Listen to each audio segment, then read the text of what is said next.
Alright, so transmission doesn't work. It goes double clutch, and double clutch. It's just no fun. So, gotta tear it apart and see if I can fix it.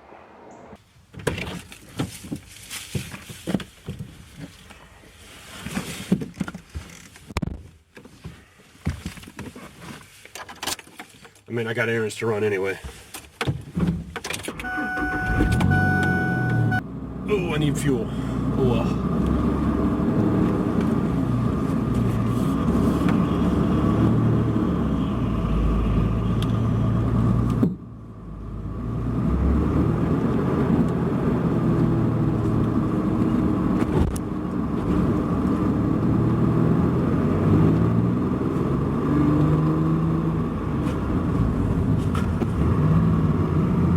Double D clutch.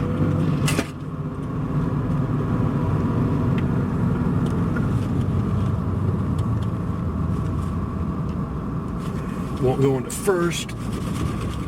Cram it into first. Make it work.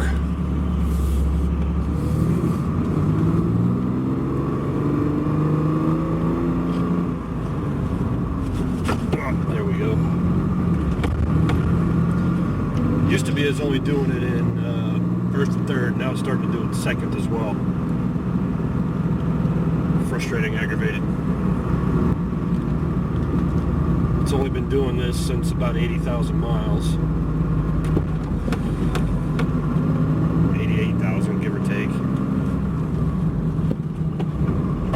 It's now got 200 and something. 201,579 miles on it. It's a little frantic.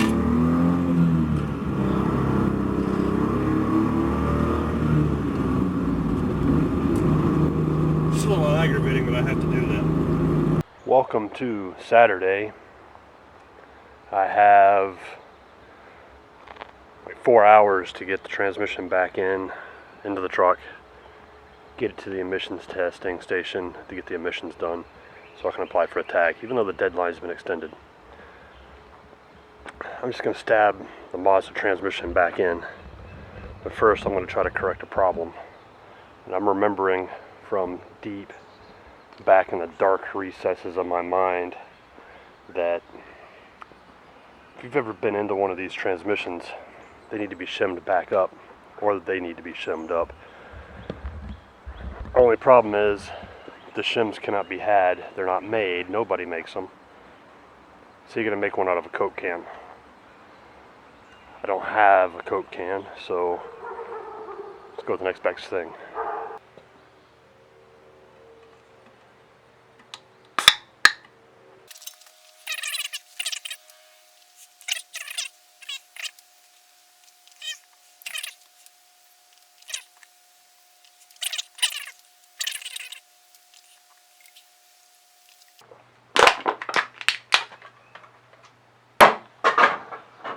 Piece of cake. Crap, I needed that. This piece right here is the piece that needs shimming. You can see it's chowdered up there a bit. And this guy here has matching chowder on it. That's what I'm going to need to shim. Let's get to work. Alright, this is where we're sitting right now. Got my shims, because this thing was so loosey-goosey I decided I needed more than one. Plus, they don't make soda cans like they did 30 years ago. I mean, 30 years ago, I could stand a soda can up on its end and then stand on it and not collapse it. That has absolutely nothing to do with the fact that I'm 120 pounds heavier now than I was 30 years ago. Anyway, I'm going to need both hands for this one. Alright, got my bearing on there. As you can see, I've got my RTV on there as well. And since this is a precision fit, I decided to just goober the heck out of it on there, and I've let it skin over. So I'm going to take that, stick it on there, and tighten it down in stages. No idea what the torque specs are. I should probably look them up. Ich bin nachleiten.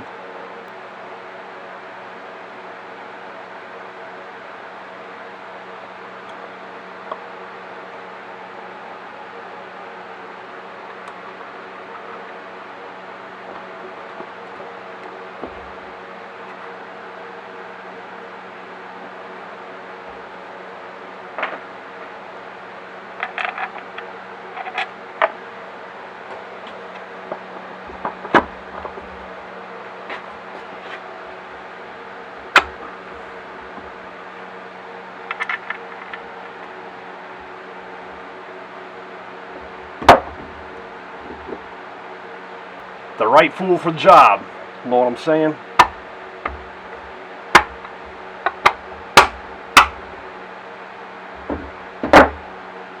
It sounds like a wind tunnel in here.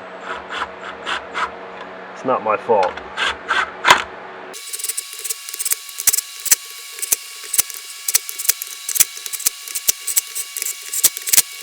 I'm not using this to tighten anything up. I'll use a 1/2" impact for that. Just using this to pull it in bit by bit. Got a little bit of squeeze out there. Now that that's did, I'm going to put the back cover on. Don't reckon you want to see that. I'm just going to use this little green monster here.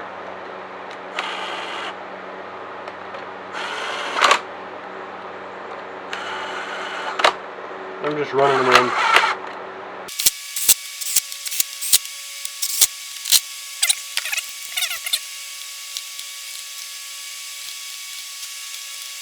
Now I'm just going to go around and make sure I hadn't missed one.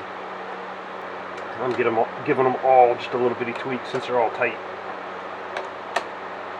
Sweet!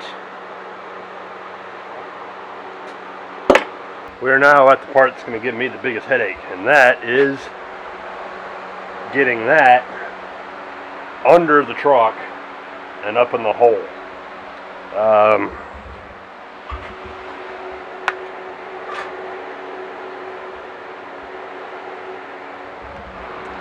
I need to see the magnitude of my problem. How do you guys with regular sized cars do this? I don't know. What I'm going to wind up doing is throwing the transmission on the ground, dragging it under the truck after I jack the truck up, and then muscling it back up on the jack so I can jack it up under there. Not looking forward to it. There may be swearing. Well, things are going well, a little too well. Well, to the point that I am waiting for the other shoe to drop. Transmission's back in. Fought it for a couple minutes and it right in the hole. And got all the bolts tightened, no problem. All 8 of them. Nothing fought me. Cross members back in. Yeah, I'm just gonna put the starter in and the clutch master cylinder and run that line down. It's pre-bled. We'll see. Before I put the starter in though, I gotta fix this. The chowder head that repaired this thing under warranty 3 different times because he couldn't get it right. Put the starter bolts on so tight I couldn't get them loose. So I had to take a hammer and a chisel to knurl the bolt over to get it to turn loose. So now I'm going to take a file to it, clean the edge up so I can get a 13 mil back on it and put it back in the hole. And I'm not going to crank on it like an idiot. Almost done. I am going to go ahead and put the exhaust back on. I may regret that, but next thing I got to do, clutch master cylinder, and I want the exhaust in place so I know where to route the dangly bit that goes up into the slave cylinder. Not sure if you heard any of that. Anyway, But it looks like we sprung a leak.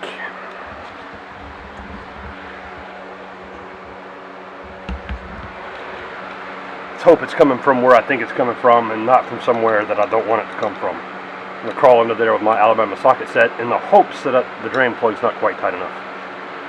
I'm going to refine it a little bit. Then I'm going to put the O2 sensors in. And that'll be done from underneath because I got the drive shaft in and everything.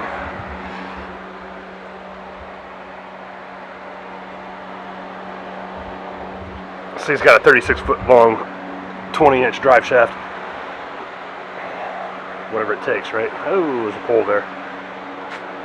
Then I got to put the master cylinder, attach it to the clutch pedal. Then I got to put the seat back in. Then I got to find a way to make the thing start.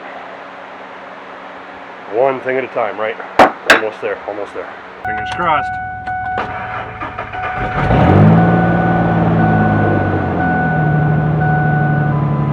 And she brought the thunder.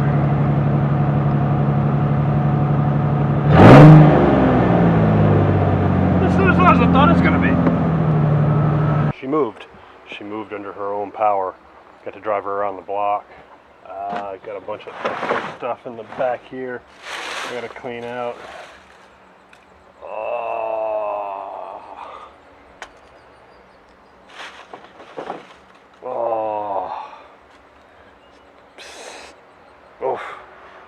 It rained the last day of drag week, and I took my socks off and put them in the bed of the truck to dry. And then forgot about them. They've been there since September.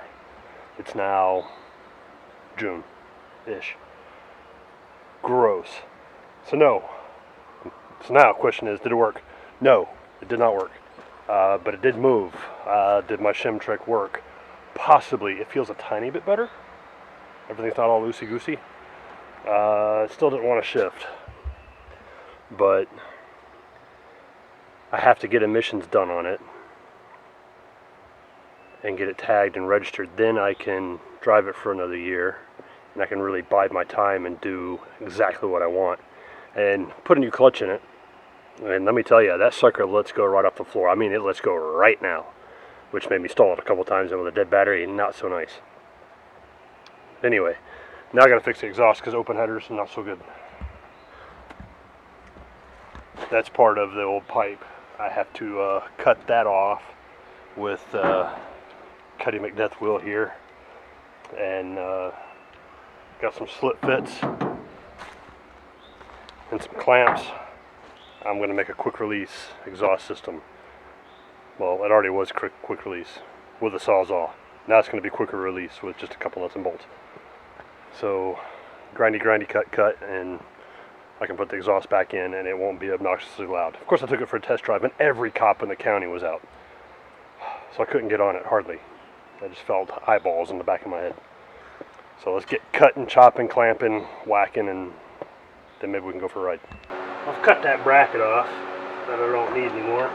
Oh, that doesn't feel nice on the old knee bones. I don't know what kind of pipe Mr. Shirley was using. Yeah. But it's tough. It's already jacked up one of my blades. But I need to size my pipe right. And the adapters has got a nubby in the middle, what for keeping the pipes from butting up against each other. So I got to guesstimate how much I want to take off of these. So I think right about right there ought to do it.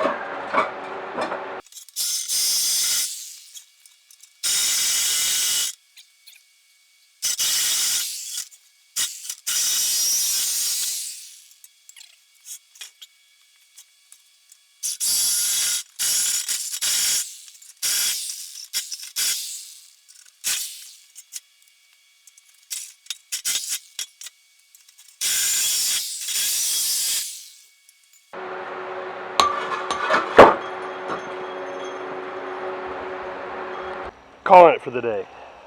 Oh, well, dang it. Repaired my hose. I can't get anything right.